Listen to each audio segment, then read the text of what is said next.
চলো খুব কম সময়ের মধ্যে ঝটপট বানিয়ে নিই বিরিয়ানি। পেঁয়াজ ভেজে নেব।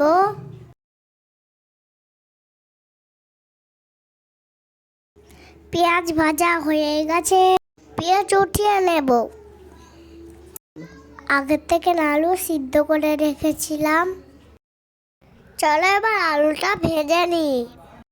নেড়ে চেড়ে ভাবে ভেজে নেব।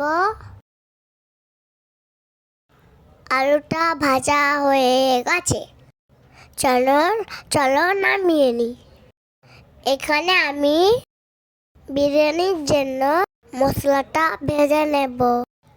একটা আস্ত মুরগি নিয়েছি, খুব সুন্দরভাবে ধুয়ে নিয়েছি। লেবু মাখে 10 মিনিটের মতো রেখে দেবো।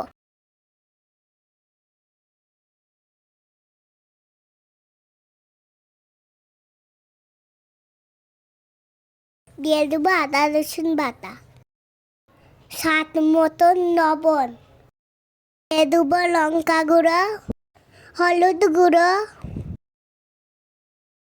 জিরে গুঁড়ো, চিকেন মশলা। ভালোভাবে মাখিয়ে 10 মিনিটের মতো ঢাকনা দিয়ে রেখে দেব। চলো এবার বিরিয়ানির জন্য ভাত বসিয়ে নিই। কি কি দেব তোমরা দেখতেই পাবে। আমার শরীরটা খুব খারাপ, বলতে ভালো লাগে না। তোমরা দেখে দেখে করে নাও প্লিজ। मछली जल की रानी है, जीवन उसका पानी है। हाथ लगाओ डर जाएगी, बाहर निकालो मर जाएगी। पानी गरम হয়ে গেছে, ধুয়ে রাখা চাল দিয়ে দেবো। চালটা 10 মিনিটের মতো ভিজিয়ে রেখেছিলাম। আমি এখানে বাসমতি চাল দিচ্ছি। চলো চিকেনটা রান্না করি। চিকেন রান্না হোক, আমি তোমাদের ছোড়া বলা শোনাবো। আমার পুষি ভীষণ ভালো মাছ খাই না মোটে, দুধ দিয়ে ভাত মেখে দিলে খাই সে যেতে পুঁতে। আমরা মাছ খাই না, আমরা চিকেন খাই।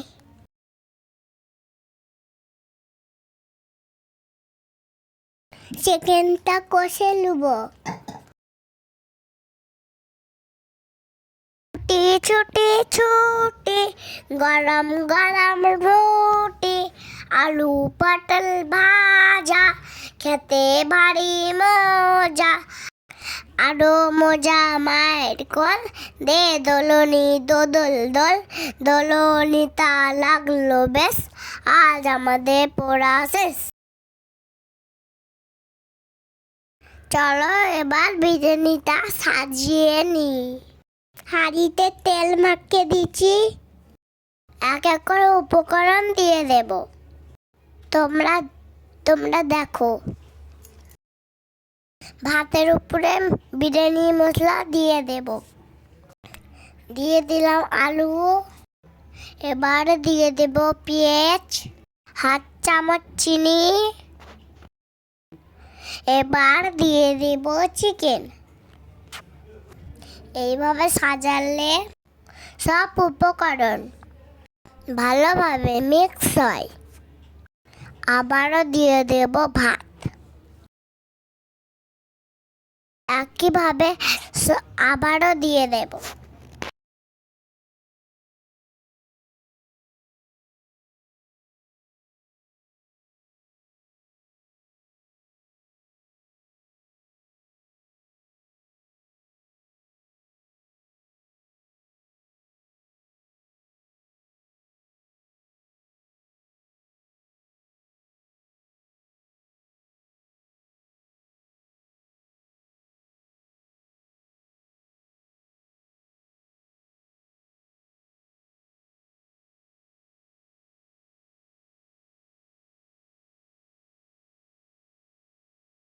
সাজানো হয়ে গেছে।